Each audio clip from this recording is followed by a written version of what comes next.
한 주 동안 고생 많이 하셨습니다. 이분과 함께 금요일 마감 마무리해 보겠습니다. 레몬리서치 김민수 대표 나와주셨습니다. 어서 오세요, 대표님. 안녕하십니까. 네, 반갑습니다. 시장이 일단은 뭘 주목하는 건지, 힌트를 주고 있는 건지, 아니면 패싱하고 다음 주부터 봐야 하는 건지 고민을 참 많이 하게 하는데, 짧게 오늘장 어떻게 보셨어요? 힌트를 뺏고 있네요. 힌트를 뺏고 있는 시장이다. 무슨 힌트는 무슨 힌트입니까? 그냥 쫙 가려가지고 아무것도 보여주지 않고 있는. 그래서 궁금하지? 다음 주 가봐야 되겠지? 뭐 이러고 보고 있는 이런 시장인데 일주일 내내 2,700원 옆으로 행보하는 게 무슨 시장입니까? 이게 왜 열립니까? 이러면. 네. 금요일마다 죄송합니다. 여러분은 죄송합니다. 앵그리 민수 대표님을 보고 계시는데 다음 주에는 좀 마일드한 민수 대표님이 나올지 저희도 기대가 됩니다. 네. 그 가운데 그래도 힌트 찾아볼 수 있는 거 정말 없을까요? 오늘 좀 섹터로서 어디에 주목하시는지요? 그나마 시장이 그래도 우리 금리 인하한다라고 해서 오늘 또 바이오주 앞서서도 위원님 뭐 그런 얘기도 하셨고 예. 또 하나의 섹터가 그거죠. 금리나 수혜는 나야 나 이런 쪽으로 건설주입니다. 예. 맞아요. 사실 양대 산맥처럼 네. 금리 인하 수혜면 왼쪽에 제약바이오, 오른쪽에 뭐 건설처럼 얘기가 계속 나오고 있었는데 오늘 건설 얘기군요. 2차 전지는요? 2차 전지는 야, 그냥- 4분기부터래요. 예. 예. 예, 그냥 들어가 봤습니다. 예. 예, 그런 얘기가 있더라고요. 네, 그렇습니다. 건설주를 보면서 지금 느끼는 거는 참 강합니다. 근데 많이들 사도 돼? 이렇게 얘기를 하시더라고요. 왜냐면 지금 보이는 게 별로 네. 이렇게 좋아지는 거 맞아? 이런 식으로 나오다 보니까. 근데 마찬가지로 주가의 속성은 업황의 바닥에서 움직이면서 개선 시도가 조금씩 나오기 시작하게 되면 턴하기 시작하는 거죠. 대표적으로 우리 이번에 앵커님 사신 집 많이 올랐죠? 미래의 살집이요? 예, 또 방어를 하시네요. 네. 예. 그러니까 부동산 가격이 올라옵니다. 맞아요, 올라가고 있더라고요. 계속 올라오면서 또 이제 특히 물론 이제 수도권 중심이지만 그런 쪽으로 나오기 시작하면서 그동안에 건설 업황을 보면서 PF 위축 때문에 잘 못 간다. 업황 여전히 어렵다. 근데 거기서 중요한 게 어렵다 보니까 공급이 제대로 안 됐네요. 그 공급이 위축되게 되면 나머지 또 약간 좀 숨통 트여서 1, 2년 뒤에 가게 된다. 아이고 또 서울에는 집이 없네. 뭐 이런 식으로 나오겠죠. 이런 쪽에 대한 공급 위축이 또 부동산 가격을 끌고 있다는 쪽으로도 바라보고 있고 게다가 또 그동안에 여러 가지 사고가 좀 있었습니다. 대형 건설사 순살 이러면서 그런 사고들 나오기 시작하고 그러다 보니까 거기서 나왔던 부분들은 어느 정도 그때 좀 부진했던 부실했던 부분들 다 한꺼번에 정리가 되고 다시 시작되는 부분들이기 때문에 거기서 나오는 변화 특히 원자재가 계속 올라오다 보니까 건설의 마진이 많이 줄었었습니다. 근데 이 부분이 다시 한번 인플레이션이 완화되다 보니까 어느 정도 이제 실적이 돌아갈 때가 됐다고 봐야 될 것 같고요. 그런 차원에서 정부의 또 정책과 관련된 부분들도 같이 기대를 해봐야 되겠죠. 그 부분도 보게 되면 결국에는 부동산의 이제 턴을 하는 모습들 쪽에서 공급이 부족한데 나오는 이런 현상들 이것까지 보게 되면 아마 공급이 다시 늘어난다라고 했었을 때 기대감이 좀 커지겠죠. 그게 가장 큰 건설주의 핵심이 아닌가 생각됩니다. 금리는 내려갈 것이고 그리고 주택 가격, 전세 가격도 같이 올라가고 있대요. 네. 그리고 매매 거래도 활발해지고 있다. 여기에 더해서 정책적인 수혜까지 얹어진 상황이다.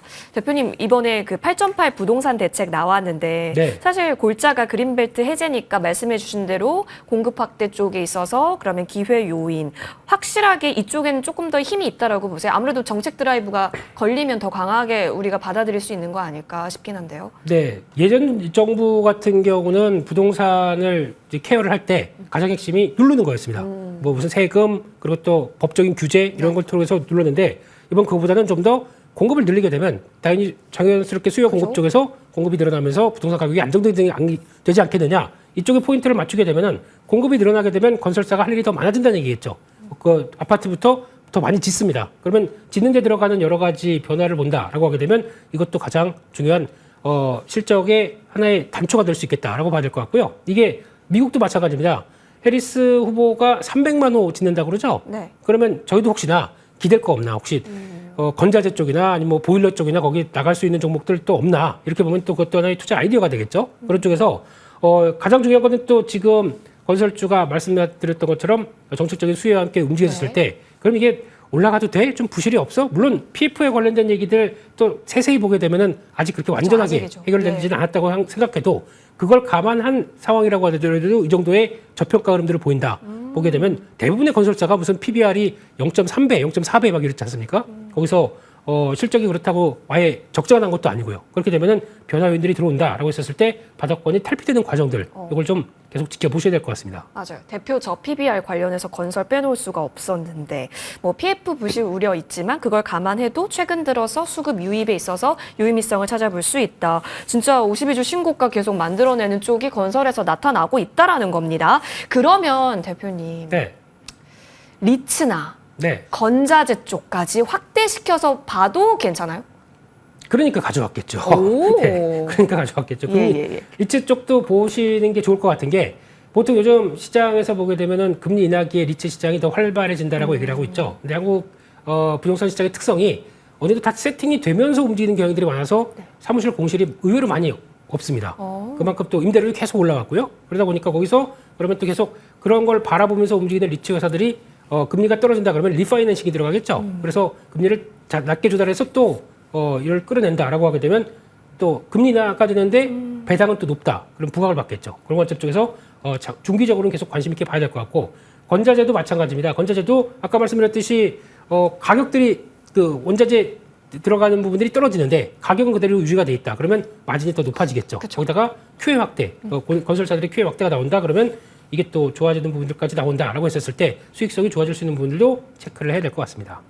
이익 개선을 누릴 수 있고 또 저금리 시대에는 리츠주가 각광받을 수밖에 없다라는 점까지 투자 아이디어 많네요. 이쪽에서의 얘기 나누고 있었는데요. 어느덧 장 마감 시간 다가왔습니다. 30초 전이고요. 사실 2시 반 넘어서 코스피가 플러스권으로 전환이 되긴 했는데 다시 약보합권으로 접어들게 되면서 현재 2704선 지나가고 있습니다. 코스닥 같은 경우도 약보합권 773선에서 거래 마칠 준비하고 있네요. 오늘 장도 고생 많이 하셨습니다.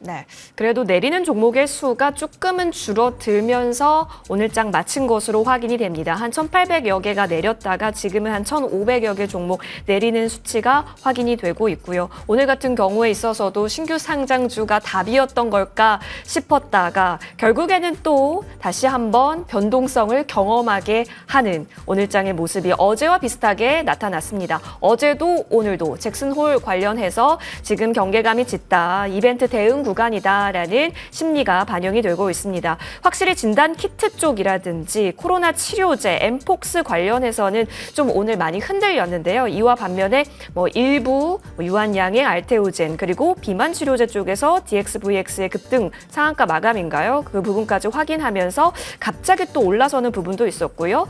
또 오늘 우리 기술이라든지 여러 가지 그 양자 암호단에 있어서의 움직임도 나타났습니다. 전기차 화재도 마찬가지였습니다. 그렇다면 오늘 마감가도 같이 확인해 보시죠. 지금 보시다시피 6포인트가량 밀려나면서 2,700선 위에서 거래는 마칩니다. 2,700 참 지키는 것에 있어서 공방이 펼쳐지고 있는 상황. 오늘 장 2,701선에서 거래 마쳤습니다. 코스닥 쪽으로도 넘어가 보시죠. 그래도 많이 낙폭을 만회하면서 플러스 마이너스 보합권에서의 등락입니다. 773선에서 거래 마쳤습니다. 오늘 시장에 있어서 외국인의 수급 특징을 보시면 그래도 선물 쪽에서는 계속해서 좀 담아가려는 기조를 보이는데 코스피에서 오늘 물량을 좀 출회했죠. 1,907억 원 넘게 물량을 뺐고 기관은 오늘 코스피를 그래도 진두지휘해 갔습니다. 오늘 기관이 코스피 시장에서 많이 담았었던 쪽은 그래도 대형주, 제조업, 전기전자 이렇게 시총 상위단 좀 많이 들어왔다라는 점 확인이 됩니다. 코스닥 쪽에서요. 외국인이 다시 또 이렇게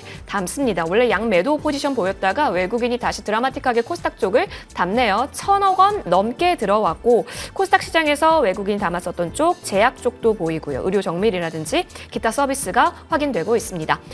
시가총액 상위 종목 움직임 보면서요. 전반적인 시장 분위기까지 훑어보겠습니다. 오늘 반도체는 좀 쉬죠. 삼성전자는 77,700원에서 종가 형성하고 SK하이닉스는 2.93% 밀려내면서 20만 원을 뛰어넘나 했던 자리에서 다시 18만 원대로 내려온 상황이지만 가수급상 외국인과 기관이 동시에 들어와는 있습니다. LG 에너지 에너지솔루션 1%대 조정 보이면서 마무리가 됐고요. 하지만 외국인이 현재 9거래일 연속 들어오고 있다는 점 특징으로 전해드립니다. 삼성바이오로직스는 0.21% 플러스권에서 거래 마쳤고 오늘 현대 기아도 그래도 지수 대비 선방을 했던 모습도 확인됩니다. 밸류어 키워드 갖고 있었던 KB금융이라든지 신한지주도 오늘 빨간불로써 마무리가 됐었고 신한지주가 블랙 먼데이 자리에서부터 계속해서 가열차게 올라오고 있다는 점도 특징적이네요. 포스코홀딩스는 2%대 조정 보이고 있습니다. 이어서 코스닥 시장으로 넘어가 보시죠. 에코프로 BM은 4% 가깝게 밀려났고 에코프로도 3% 가깝게 밀려났습니다. 오늘 좀 들어오는 수급 주체가 특별히 보이지는 않았었던 가운데 물량 출회가 있었고요. 알테우젠이 오늘 코스닥 시장을 완전히 이끌고 견인했다 해도 과언 아닌 것으로 보여집니다. 9% 올라서면서요. 31만 5천 원에서 종가 형성합니다. 알테오젠의 지금 신고가 자리가 7월 31일에 만들었던 32만 8,500원인데요. 다시 그 박스라인 상단까지 오늘 거래에 수반하면서 올라왔다라는 점 전해드리고 HLB도 같이 올라섰죠. 4%대 강세 보여집니다. 유한양행이 다시 시장에서 자리를 잡자 HLB도 같이 흐름을 꾀하는 것으로 보여지고 삼천당 제약도 오늘 흐름 만들어냈는데 장 막판 들어서 변동이 좀 있다가 다시 위로 올라온 것으로 확인되고 있습니다. 리가켄바이오도 장 후반 들어서 더 고점을 만들어내면서 오늘 장 5% 가깝게 올라섰고요. 오늘 전반적으로 바이오는 그래도 중심을 잘 잡았다라고 정리되겠고 클래시스 같은 경우도 오늘 장에 있어서 6% 가깝게 올라섰다라는 점도 특징으로 전해드릴 수 있겠습니다. 셀트리온 제약이 시총 상위단에서 많이 좀 순위가 내려왔다라는 점까지 같이 전해드릴게요. 자, 오늘 시장 쭉 봤고 결국에는 다음 주가 중요한 오늘이었잖아요, 대표님. 그럼 네. 오늘 시장에서는 어떤 부분에 있어서 의미를 잡을 수 있을까요? 매번 다음 주가 중요하네요. 그냥 이번 주는 잘 모르겠고 다음 주 중요하고 뭐 잘 지켜보자.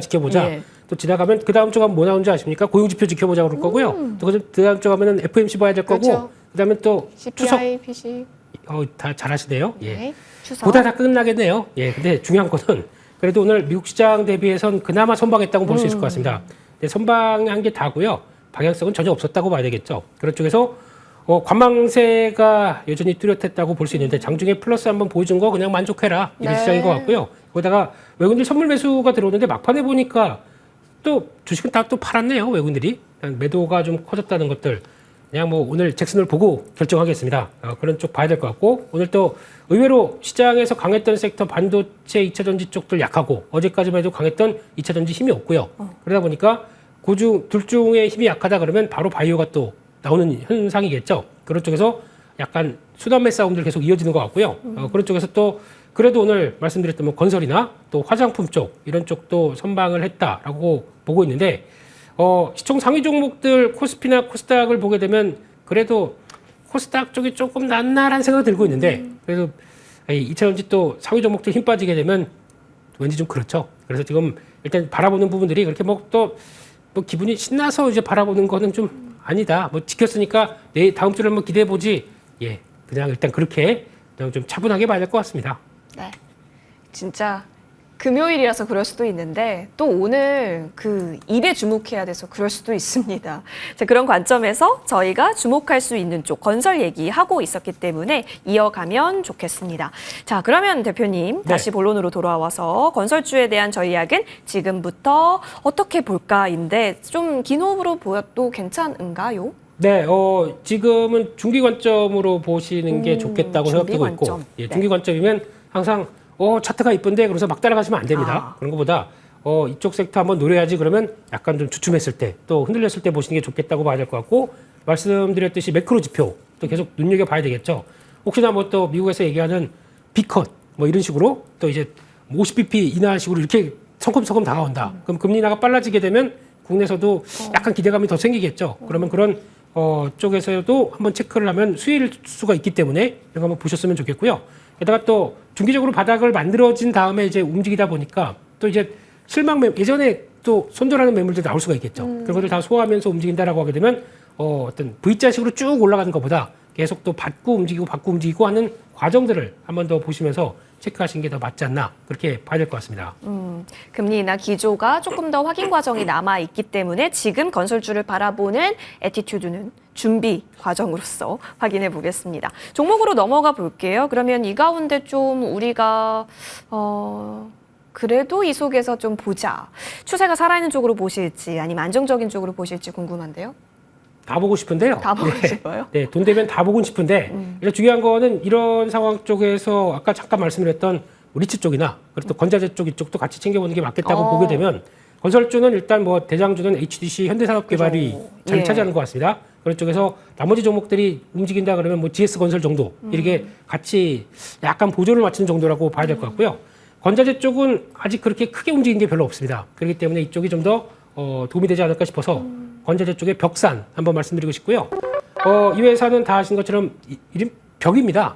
벽. 예, 벽이니까 벽에 들어가는 거 쓰겠죠. 네, 단열재, 외장재. 네, 간단하죠. 예, 참 쉽죠. 예, 그래서 네. 여기서 건자재 쪽 들어가는 것과 함께 이 회사가 또 종속회사로 갖고 있는 회사들이 하츠가 있습니다. 하츠가 주방에 보면은 HATZ 이렇게 써 있어서 그 환기 되는 거 후드라고 그러죠. 네네. 이쪽에 강점이 있는데 이게 좀 회사가 또 점점 공기청정기 이쪽으로도 나가는 것 같고요. 벽산 페인트까지. 그러니까 종합 건자재 쪽의 느낌들이 살살 나기 시작하는 모습들이죠. 이런 회사가 실적을 보게 되면 올해 예상 뭐 적자나거나 그러지 않습니다. 5배 정도, PR 5배 정도 흐름들 쪽으로 보고 있고 PBR 0.5배. 참 성과는 나고 있는데 많이 좀 소외됐다고 봐야 되겠죠. 배당도 줍니다. 배당 수익률이 한 2.6%대 정도까지 나와 있는 거 보니까 이런 정도면 시총이 지금 한 작긴 하죠. 1,500억대 정도다 보니까 작긴 하지만 이런 차원에서 그래도 건설 경기가 돌아간다. 그러면 바닥권에서 움직이는 패턴이 나오겠지 않겠느냐. 이런 쪽에서 유심 있게 보시는 게 좋을 것 같습니다. 네, 좋습니다. 그러면 벽산. 어디까지 보는 것도 가능할지 지금 준비 단계를 조금씩 보자. 이런 관점이실까요? 네, 그래서 레벨업 되는 과정들 좀 보셨으면 좋겠는데, 그래서 아마 지금 바닥권에서 이제 쓱 돌아가는 모습들이 나오다 보니까 이제 거래가 얼만큼 붙을 것이냐 이것도 중요할 것 같고요. 그래서 1,000원짜리 3장에 모시겠습니다라고 하고 싶다가 일단 한 2,800원, 900원대 정도 부분이 한 저항이 좀 나올 것 같습니다. 그 정도쯤에서 주봉상의 저항대들 한번 또 보셨으면 좋겠고요. 손절가는 2,000원대로 말씀드리겠습니다. 네, 좋습니다. 현재 구간에서 지금 관심 종목으로서 언급을 주셨고 2,800원 구간까지는 흐름 보자라고 말씀 주셨으니까요. 챙겨보시죠. 자, 김민수 대표님과 저는 다음 주 시장에 대한 준비 또 기대와 함께 다음 주 열어보겠고요. 오늘 저녁에 있을 이벤트도 같이 주시해 보겠습니다. 여기서 인사드릴게요. 오늘 좀 고생 많이 하셨고요. 이어지는 머니투데이 방송과 함께 다음 주 시장에 대한 승리 전략도 꼭 얻어가시길 바라겠습니다. 여러분 대단히 고생 많이 하셨습니다. 고맙습니다.